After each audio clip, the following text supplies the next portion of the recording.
Hello everybody, welcome to प्रोटच के black book history series में इस वीडियो में आप सभी का स्वागत है। आज का हमारा यह 6 नंबर का वीडियो है जिसमें हम मौर्य काल के बाद के साम्राज्य के बारे में जानकारी प्राप्त करेंगे तथा कुछ इंपॉर्टेंट क्वेश्चंस के बारे में चर्चा करेंगे।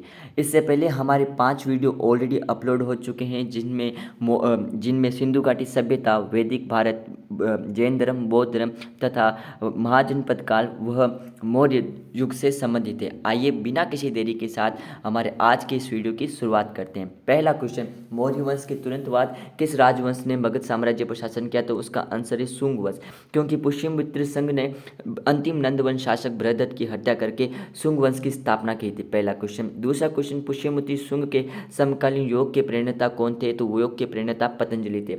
तीसरा क्वेश्चन, शुंग वंश के संस्थापक कौन थे? पुष्यमित्र शुंग वंश के संस्थापक थे। चौथा क्वेश्चन, शासक गौतमी पुत्र सतकर्णी किस वंश से संबंधित थे? तो सातवाहन वंश से संबंधित थे गौतमी पुत्र सतकर्णी। पांचवा क्वेश्चन, सातवाहन साम्राज्य के संस्थापक कौन थे? तो वो थे सिमुका सातवाहन वंश के संस्थापक थे सिमुका। छठा क्वेश्चन, प्रसिद्ध अजंता की गुफाओं में नक्काशी सबसे पहले किसके शासनकाल में शुरू की गई थी? तो सातवाहन वंश के शासनकाल में प्रसिद्ध अजंता की गुफाओं की नक्काशी सातवाहन शासनकाल में शुरू की गई थी। अगला क्वेश्चन, किस राजवंश के शासकों ने किस राजवंश के शासकों ने ब्राह्मणों और बौद्ध भिक्षुओं को कर मुक्त गांव देने की प्रथा शुरू की थी? तो ब्राह्मणों और बौद्ध भिक्षुओं को कर मुक्त गांव देने की प्रथा सातवाहन वंश ने शुरू की थी। अगला क्वेश्चन, सातवाहन ने अपने सिक्कों को मुख्य रूप से किस में डालते थे? तो सातवाहन अपने सिक्के को शीशे में डालने के लिए प्रसिद्ध हुआ करते थे। सातवाहनों का महानतम शासक कौन था? तो वो था गौतमी पुत्र सतकर्णी, सातवाहन वंश का बहुत ही फेमस राजा हुआ करता था। अगला क्वेश्चन, जूनागढ़ चट्टान शिलालेख किससे संबंधित है? तो रुद्र दमन से संबंधित है। जूनागढ़ चट्टान शिलालेख रुद्र दमन से। अगला क्वेश्चन, सेंट थॉमस किसके शासनकाल के दौरान ईसाई धर्म का प्रचार करने के लिए भारत आए थे? तो पार्थियन यानी कि गोंडो फनीज के शासनकाल में सेंट थॉमस भारत में ईसाई धर्म का प्रचार प्रसार करने के लिए आए थे। अगला क्वेश्चन, कुषाण वंश के संस्थापक कौन थे? कुजुल कंडफिसेस कुषाण वंश के संस्थापक थे कुजुल कंडफिसेस। ओके, अगला बात करते हैं, सबसे प्रसिद्ध कुषाण शासक कौन था? तो कनिष्क, जिन्होंने चौथी बौद्ध संगति कराई थी वो कुषाण वंश के शासक थे और ये सबसे प्रसिद्ध कुषाण वंश के शासक थे। अगला क्वेश्चन, 78वीं ईस्वी के शुरू होने पर शक युग की स्थापना किसके द्वारा की गई थी? तो कनिष्क के द्वारा शक युग की स्थापना की गई थी जो कि 78 ईस्वी से संबंधित था। 15वां क्वेश्चन, कनिष्क किस वर्ष में सिंहासन पर बैठा था? तो 78 ईस्वी को सिंहासन पर बैठा था और इन्होंने सिंहासन पर बैठने पर ही अपने शक वंश शुरू किया गया था। अगला क्वेश्चन, चरक किस राज दरबार का विख्यात चिकित्सक था? तो चरक कनिष्क के दरबार का विख्यात चिकित्सक था। 17वां क्वेश्चन, द्वितीय अशोक किसे कहा जाता था? द्वितीय अशोक कनिष्क को कहा जाता था, क्योंकि जिस प्रकार अशोक बौद्ध धर्म के लिए जाना जाता था उसी प्रकार कनिष्क भी बौद्ध धर्म के प्रचार प्रसार हेतु जाना जाता था। 18वां क्वेश्चन, गांधार कला विद्यालय किसके शासनकाल में विकसित हुई थी? तो कनिष्क के शासनकाल में गांधार कला श्रेणी विकसित हुई थी। 19वां क्वेश्चन, भारतीयों के लिए महान रेशम मार्ग किसके द्वारा खोला गया था? कनिष्क के द्वारा महान रेशम मार्ग खोला गया था। कनिष्क ने रेशम मार्ग पर कब्जा कर लिया था और वहां ये टैक्स वसूला करता था। 20वां क्वेश्चन, किस कुषाण शासक ने बौद्ध धर्म को संरक्षण दिया था? तो कनिष्क ने बौद्ध धर्म को संरक्षण दिया तथा उसके साथ चौथी बौद्ध संगति भी आयोजित कराई गई थी कुंडल ग्राम में, कश्मीर में। चलिए नेक्स्ट पेज पे चलते हैं।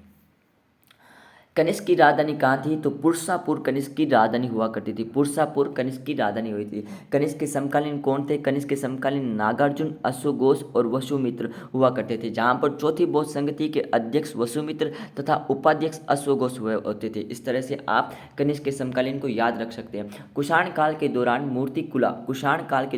मूर्तिकला की गांधार शैली का किसका सह संयोजन है? इंडो ग्रीक शैली का सह संयोजन है गांधार शैली। इंडो और ग्रीक शैली का सह संयोजन है।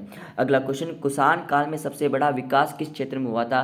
तो कला के क्षेत्र में कुषाण काल में सबसे बड़ा विकास हुआ था। कुषाण मूर्तियों का सबसे बड़ा संग्रहालय किस संग्रहालय में स्थित है? तो मथुरा संग्रहालय में कुषाण का सबसे बड़ा संग्रहालय स्थित है कुषाण मूर्तियों का।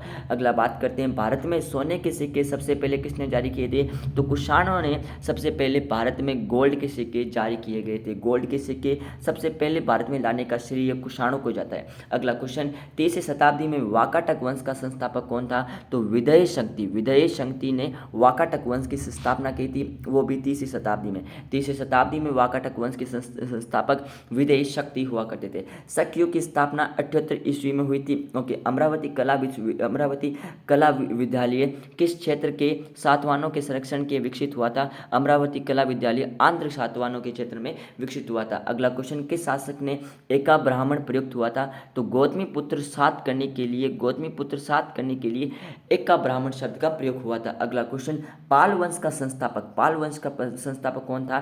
तो गोपाल पाल वंश का संस्थापक था। अगला क्वेश्चन, कनिष्क एक कुषाण राजा था, कनिष्क कुषाण वंश से संबंधित था।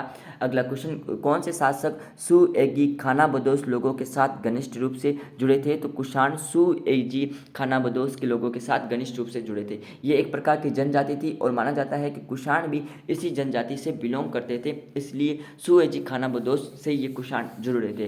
प्राचीन भारत में गांधार कला श्रेणी किस राजवंश से विकसित हुई थी? तो कुषाण वंश से गांधार कला श्रेणी विकसित हुई थी। अगला क्वेश्चन, शल्य चिकित्सालय के जनक के रूप में किसे जाना जाता है?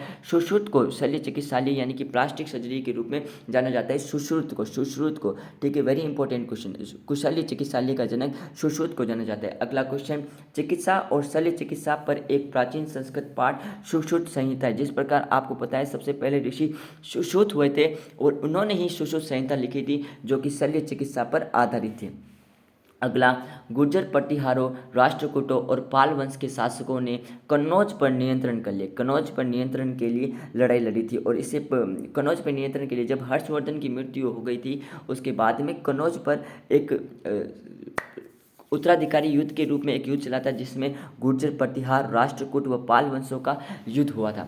राजा रुद्रदामन किस वंश से संबंधित थे? राजा रुद्रदामन शक वंश से संबंधित थे। ओके, राजा रुद्रदामन शक वंश से संबंधित थे और इनका जूनागढ़ अभिलेख के रूप में जाना जाता है। विक्रम संवत की शुरुआत कब हुई थी? तो 57 ईसा पूर्व में विक्रम संवत की शुरुआत हुई थी।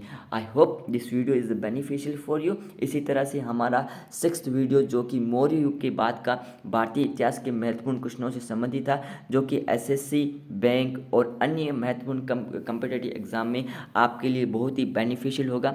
प्लीज़ सब्सक्राइब प्रोटेच फॉर मोर इन्फॉर्मेटिव वीडियोस। और आपको ऐसे ही ब्लैक बुक की सीरीज़ को प्राप्त करने के लिए प्लीज़ प्रोटेच को सब्सक्राइब जरूर करें।